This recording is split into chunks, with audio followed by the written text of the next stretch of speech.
What's going on, guys, and welcome back to another video. So Democrats are actually worried at this time that they are at the risk of losing the House and Senate due to the infrastructure fighting that is currently going on. The Biden administration today, they made a massive move regarding the Social Security Administration. The fight for a fourth stimulus check is currently up in the air because the differences in views with Democrats. Schools are now able to go mask-free according to the CDC, and today, President Biden signed an executive order that, according to the Biden administration, says it is going to promote competition across the U.S. economy. So I have all that I want to get to in today's video. First off, I just want to continue to say thank you for all that continuing support, always hitting that like button and supporting the channel by clicking that subscribe button so you never miss an update. So again, I just want to thank you all for that. Now, let's get into the update. First, Democrats are expected, they are expected to lose control over the House and the Senate in this upcoming midterm election. This is causing many Democrats to push for more life-changing infrastructure, life-changing stimulus, life-changing legislation before it's too late. That is at least according to multiple reports. A handful of Democrats feel as of right now, President Biden is not going to go big enough, and this is going to cause more and more voters to vote against the Democratic Party. And this is actually causing some to worry that the majority is now in question. Currently, the Senate is a 50-50 split.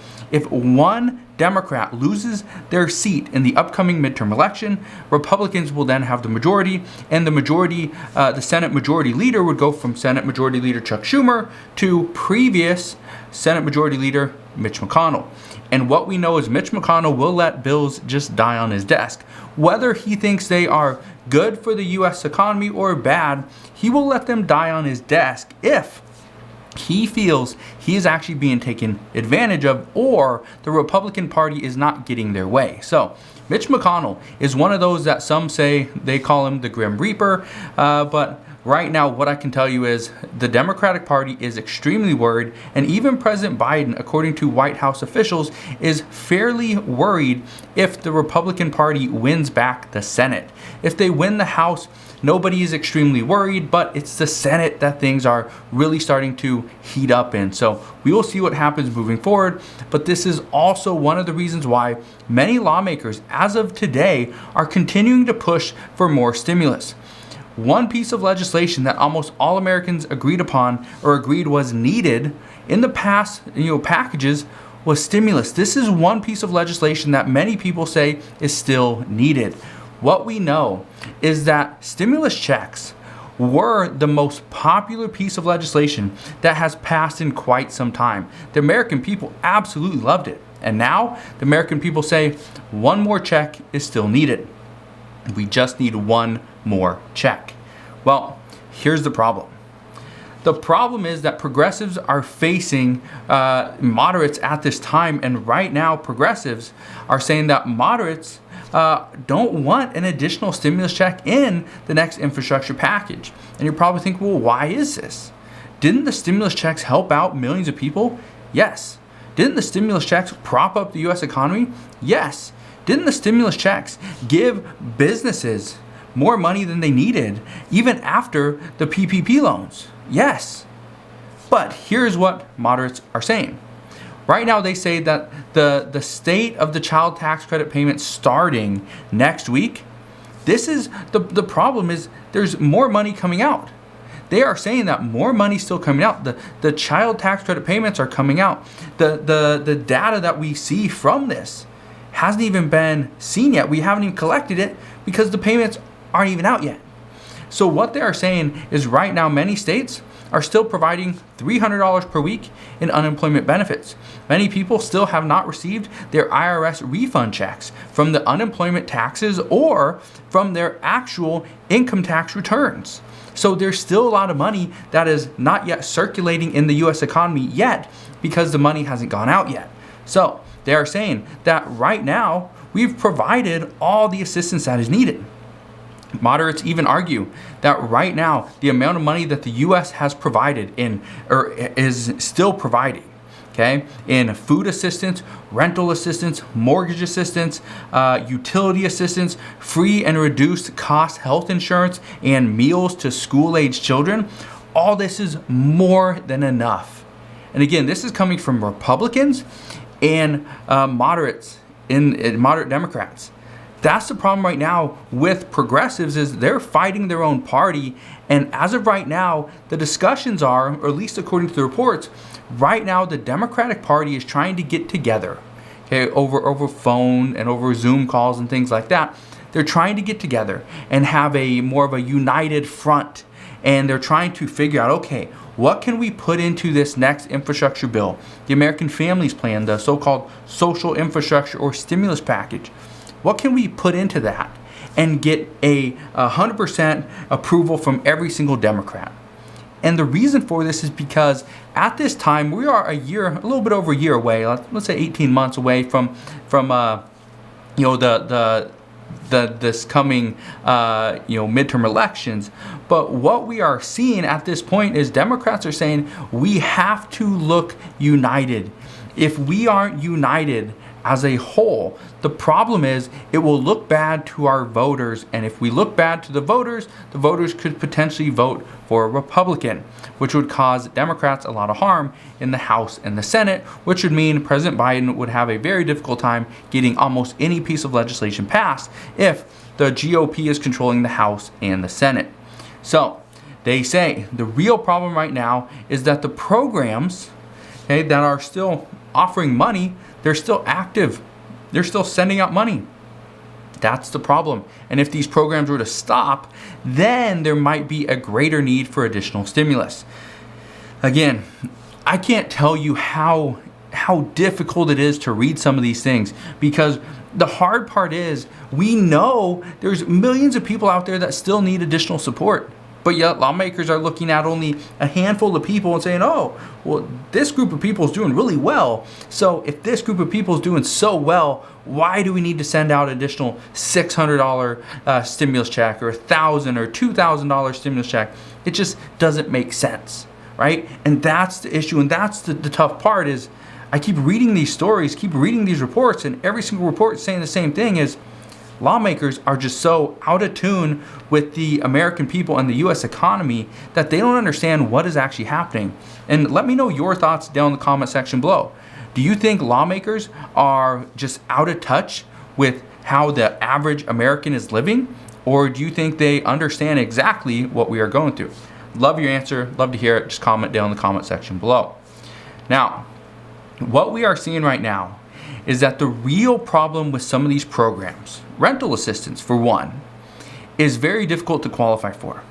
It's very difficult to qualify for. And it's because it's not only on the renter, it's the tenant, it's on the landlord as well, the property owner. And it's up to both of them to accept this. And that's becoming a huge issue. Just the SNAP benefits as well is still difficult to get. This is still a difficult program to get into. Free and reduced health insurance, that's something that's so simple. You just have to go and apply for it. That's something that President Biden, him and former President Barack Obama were applauding the efforts of the Biden administration because they got so many more people to go and qualify for Obamacare. I think they got like 1 million plus people to go and qualify during a different open enrollment. So that was pretty big as well. But again, all these things are in question. What will we see? Will we see more stimulus checks? Will we see the economy rebound like many people are expecting? I'm telling you right now, okay, just from more of a finance point of view, I'm looking at many different factors right now, the housing market, the stock market, the jobs report. I'm looking at all these different things, right? Are we going to see this, the U.S. economy and the Federal Reserve, are they going to continue to buy bonds and stuff like that? And it's becoming a big issue. What we're going to see with inflation and prices, and there's so many things going on right now. But what I can tell you is there's a lot of stuff we need to stay updated on. This is one of the reasons why I continue to do daily updates, is because if you just miss one, the problem is you might miss the biggest one out there. So again, make sure, if you haven't done so already, make sure you go ahead, hit that like button, but also click that subscribe button down below so you never miss an update. Now let's get into the next thing for today. Major news out today is that the Biden administration and President Biden signed an executive order to actually help promote competition across the U.S. economy. This is good. This is actually very good, and I actually have a story that I want to tell you in just a minute. But what we know is that in this executive order, it actually consists of 72 initiatives. Okay, it's a pretty good one, pretty good size one. This also includes a ban on non-competes. Now, this is a good thing because right now, many companies are having workers sign a non-compete. They come in, sign a non-compete. You cannot compete with our competitors within, let's say, 50 miles. Okay, great. Well, if you live in a small town and there's no other cities around you, no other towns around you for at least 100 miles, it's going to be very difficult to come in and work in whatever that industry is and then go and find a different job later on because, well, you signed a non-compete. Well, this executive order simply bans that non-compete. So this would allow current employers to not hold on to their employees and not allow them to go and find work elsewhere. And at the same time, they wouldn't actually have to pay them more because, well, there's really no competition for them. Well, here's the story I want to give you. I actually had a friend, and this actually happened to me years ago. This happened to me probably, I think my very first job out of high school. I was a machinist, and I was making airplane parts. Well, I signed a non-compete. At that time, I didn't plan on going to any other employer or anything like that, but I couldn't work at another job. I couldn't be a machinist at another facility for 180 days, so 6 months. And I actually signed this, and later on realized I was getting paid like $1.50 less per hour by working at this company when I could have went to that one and got $1.50 more per hour. Well, I couldn't move because I already signed the non-compete. That was an issue. Well, another thing happened recently where one of my friends, she's a housekeeper for a hotel chain. Well, she signed a non-compete. She was getting paid, I think it was like 13 something per hour, which is still fairly good, but she was offered another position at a different, hotel chain or whatever I guess you'd call it, to be a housekeeper, but be in more of a managerial role. But she signed a non-compete, so she actually couldn't do that for one full year, unless she paid X amount of dollars to get out of the non-compete. Well, she didn't do that. She stuck with the job. She ended up quitting because she absolutely hated it, and then she went on to do something else. I'm not exactly sure what she does now, but she is not a housekeeper. So again, this would actually allow people to change positions, change their job, go to a different employer, and maybe get paid more money. So it actually promotes more competition here in the U.S. economy, which is a good thing. It means we get paid more money. So this is one of the things that was in, this is one of those initiatives.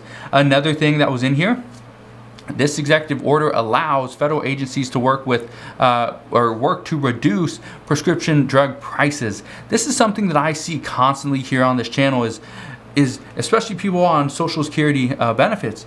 You guys are all saying the same things, that our income is staying at this level, but the problem is we need it to go up. We need to go up because our prescription drug prices are too expensive. Products, go and buy clothing and food and gas and all these things is going up. Rent is increasing at this time, and that's not a good thing.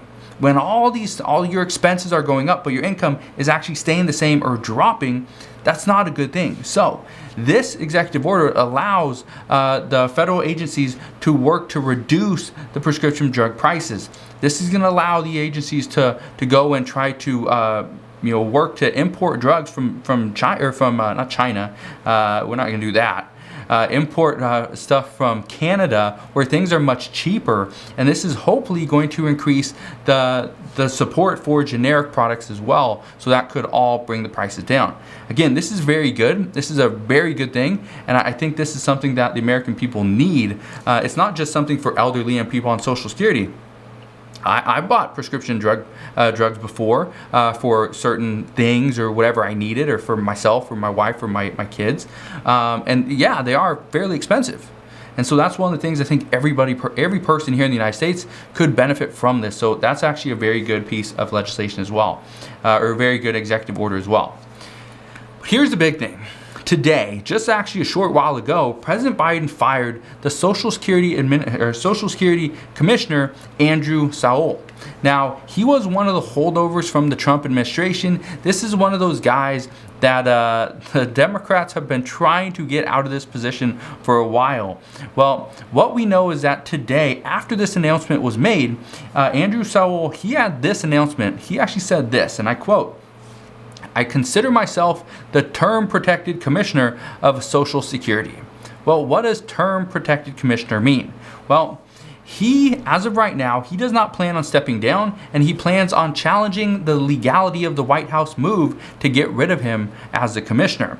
What we know is that since the Social Security Administration is actually an independent agency, the leadership doesn't change with a new administration. For example, when it went from the Trump administration, which is a Republican administration, to a Democratic administration, which is the current Biden administration, this leadership didn't have to change. Well, the term is actually from 2019 to 2025. It's actually a 6-year term. So he is wanting to stay in his position until 2025. Well, an additional 4 years is pretty big, and I don't think the Biden administration is going to go for that. The White House says that a new law or a new change from federal judges actually allows them to get rid of him. So we will see what happens there.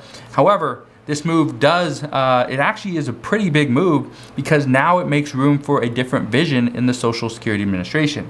What we know is that experts are saying that this move by the Biden administration will provide more certainty to the Social Security Administration, and it will actually get it back on track. Well, we will see if that actually happens. We will see if he steps down, if they actually get rid of him. But again, this is just one of those holdovers from the Trump administration. We also know that the current projections for the trust fund, for the Social Security fund, that actually is expected to run out of money by 2035. Okay, so we could see a decrease in benefits if this current path continues as many people are expecting.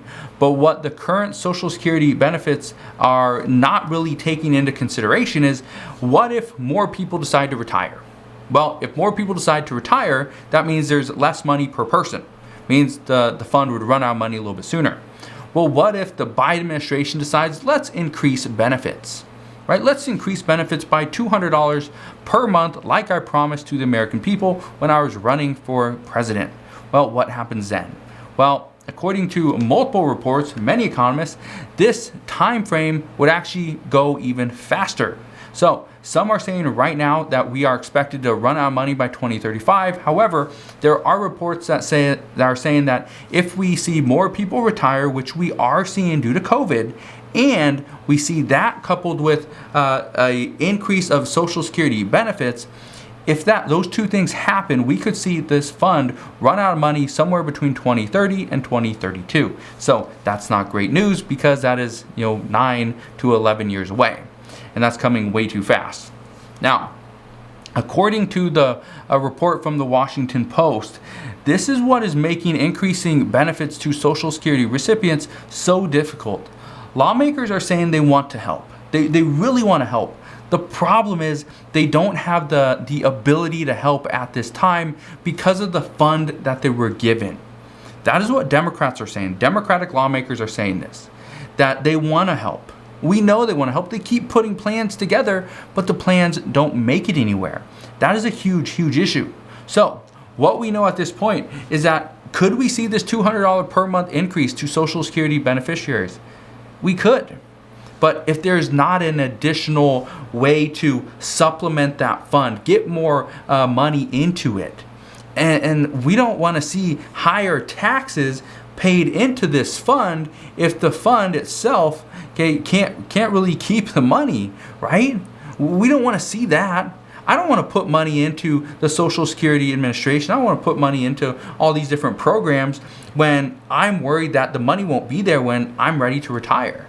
Why would I want to do that? Why would I want to see an increase in my taxes, pay more out of my pocket to go into this fund when the money might not be there, right? That's what many lawmakers are looking at, is we need to make sure that the Social Security Administration, this starts from the commissioner all the way down, that everything is running smoothly. And as of right now, according to the Biden administration, things were not running as they should. So we will see what happens there. So could we see a $200 per month increase? It's possible, but I don't think that is the most likely option at this point. what we did know, or we have seen, that lawmakers out of Oregon, they actually wanted to see a 5% cost of living adjustment in addition to about a 3% cost of living adjustment back in 2020. The problem is that never happened either. And in 2021, all we saw is a 1.3 cost of living adjustment. That was very small, and many people were very upset by this because this wasn't going to cover inflation at all.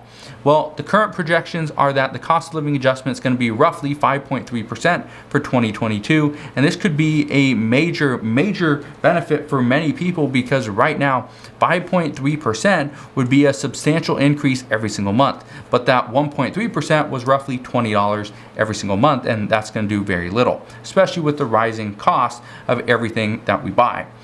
In other news, the CDC has stated that fully vaccinated students, teachers, and staff can, and this is again fully vaccinated, they can go to school and not wear a mask indoors. So this is actually pretty big. Now, the other thing that is in question right now, again, and I want your take on this as well. If fully vaccinated students, teachers, and staff can be in schools without a mask, how do they know for sure that those people have been vaccinated and are fully vaccinated? Do they look at a vaccine passport? Are they asking for a proof of the vaccine card? Are they asking for this? Okay, I'm just curious, what are they expected to do here? And let me ask you, do you feel safe sending your children to school without a mask? Even if, whether they're fully vaccinated or not, do you feel safe doing this? I'm just curious. Let me know your answer down in the comment section below. I'd be very interested to see what you guys are saying. So that is the update for today. Hopefully you guys have a wonderful rest of your Friday afternoon and Friday evening. If you had any questions whatsoever, please ask your questions down in the comment section below. I just want to thank you guys for watching. Consider subscribing, and I'll see you guys on the next one.